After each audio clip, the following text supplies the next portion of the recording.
Courtroom म्हटलं की आपल्या डोळ्यासमोर काय येतं? मोठमोठी पुस्तकं, गंभीर चेहरे आणि तो हातोडा. बरोबर ना? पण खरं तर ह्या जागा त्यापेक्षा खूप जास्त महत्वाच्या आहेत. इथेच आपल्या देशाचं, आपलं भविष्य घडवणारे निर्णय घेतले जातात. चला तर मग आज आपण अशाच काही ऐतिहासिक न्यायालयीन निर्णयांबद्दल जाणून घेऊया, ज्यांनी भारताला एक नवा आकार दिला आहे. विचार करा, समजा एका सरकारी गाडीच्या ड्रायव्हरकडून अपघात झाला. मग नुकसान भरपाई कोण देणार? तो ड्रायव्हर की थेट सरकार? हा प्रश्न आपल्याला थेट उत्तरदायित्वाच्या म्हणजे अकाउंटेबिलिटीच्या मुळाशी घेऊन जातो. आणि हा पुढचा प्रश्न बघा. हा तर आणखीनच गुंतागुंतीचा आहे, जिथे वैयक्तिक आणि नागरी कायदे एकमेकांसमोर उभे ठाकतात.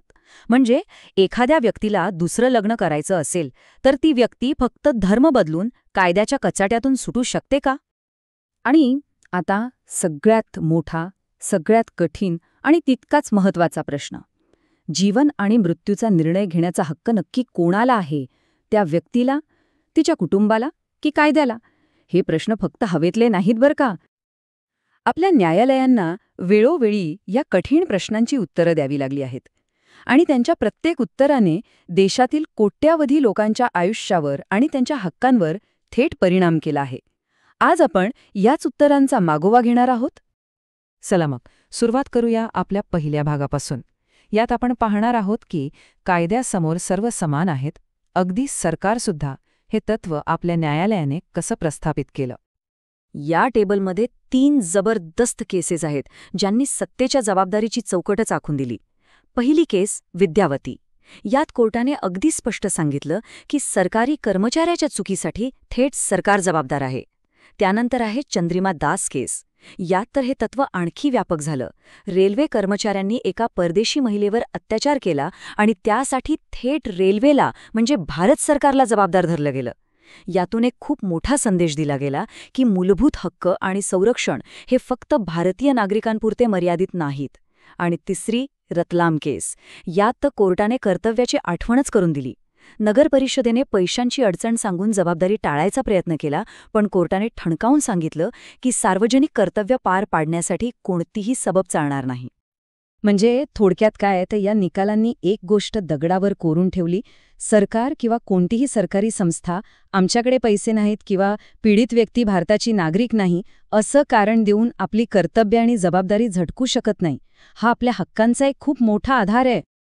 आता वळूया एका अशा भागाकडे जो खूप संवेदनशील आहे, जिथे धर्म, परंपरा आणि संविधानाने दिलेले समानतेचे हक्क एकमेकांसमोर येतात.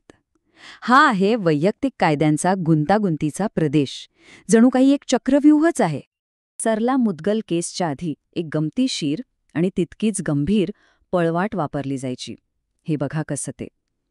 एक हिंदू पुरुष, ज्याला कायद्याने फक्त एकच पत्नी ठेवण्याची परवानगी आहे, तो घटस्फोट न देता दुसरं लग्न करण्यासाठी सरळ इस्लाम धर्म स्वीकारायचा आणि मग दावा करायचा की आता त्याच्या नव्या धर्मात त्याला अनेक लग्न करण्याची परवानगी आहे.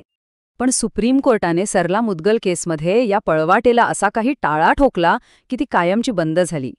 कोर्टाने अगदी स्पष्ट केलं की केवळ धर्म बदलल्याने तुमचं पहिलं लग्न आपोआप रद्द होत नाही. जोपर्यंत पहिल्या पत्नीला कायद्यानुसार घटस्फोट मिळत नाही तोपर्यंत दुसरं लग्न हे अवैधच मानलं जाईल. पण इथेच कायद्यातला एक महत्त्वाचा फरक लक्षात येतो. सरला मुद्गल केसमध्ये हिंदू विवाह कायदा हा एक लिखित कायदा होता, त्यामुळे निर्णय स्पष्ट होता. पण या उलट डॉक्टर सूरजमणी कुजूर या आदिवासी महिलेच्या केसमध्ये त्यांच्या समाजात एक पत्नीत्वाची प्रथा आहे हे आधी सिद्ध करावं लागलं. आणि ते सिद्ध होऊ न शकल्यामुळे तिच्या पतीवरील द्विपत्नीत्वाचा आरोप फेटाळला गेला. यातून दिसतं की एक लिखित कायदा आणि दुसरीकडे अलिखित प्रथा यात न्यायालय कसा फरक करतं.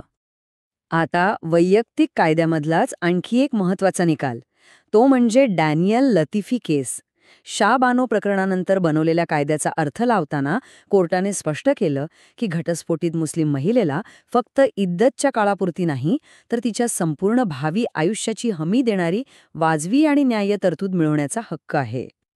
आणि आता आपण आपल्या शेवटच्या आणि खरं सांगायचं तर सर्वात जास्त मनाला भिडणाऱ्या भागाकडे आलो आहोत, जिथे कायदा जीवन, स्वातंत्र्य आणि मानवी प्रतिष्ठेच्या अगदी मूलभूत प्रश्नांना सामोरा जातो. ही कहाणी आहे नर्स अरुणा शानबाग यांची. 1973 मध्ये एका भीषण हल्ल्यानंतर त्या कायमच्या वनस्पती अवस्थेत म्हणजे पर्मनंट व्हेजिटेटिव्ह स्टेटमध्ये गेल्या. त्यांची शुद्ध हरपली होती, पण श्वास चालू होता.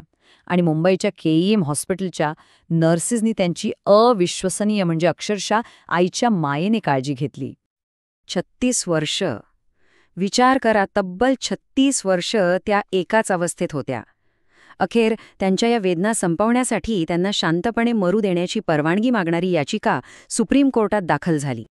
याच केसमुळे भारतात पहिल्यांदा निष्क्रिय इच्छामरण म्हणजे पॅसिव्ह युथेनेशियाला कायदेशीर मान्यता मिळाली. आता हे म्हणजे नेमकं काय? तर रुग्णाला जिवंत ठेवणारे कृत्रिम उपचार किंवा लाईफ सपोर्ट सिस्टम काही कठोर कायदेशीर अटींवर काढून घेण्याची परवानगी. एक महत्त्वाची गोष्ट म्हणजे कोर्टाने अरुणा शानबाग यांना मात्र इच्छामरणाची परवानगी दिली नाही, कारण हॉस्पिटलच्या नर्सेस त्यांची काळजी घेऊ इच्छित होत्या. पण त्यांच्या या वेदनादायी कहाणीने, त्यांच्या या त्यागाने भारतातल्या लाखो लोकांसाठी प्रतिष्ठेने मरण्याचा हक्क मिळवण्याचा मार्ग मोकळा करून दिला. प्रतिष्ठा फक्त जगण्या-मरण्याचीच नसते, ती व्यावसायिक आयुष्यातही तितकीच महत्त्वाची असते. या केसमध्ये बघा, एका वकिलाने फी न मिळाल्यामुळे आपल्या क्लायंटच्या फाईल्स परत द्यायला नकार दिला.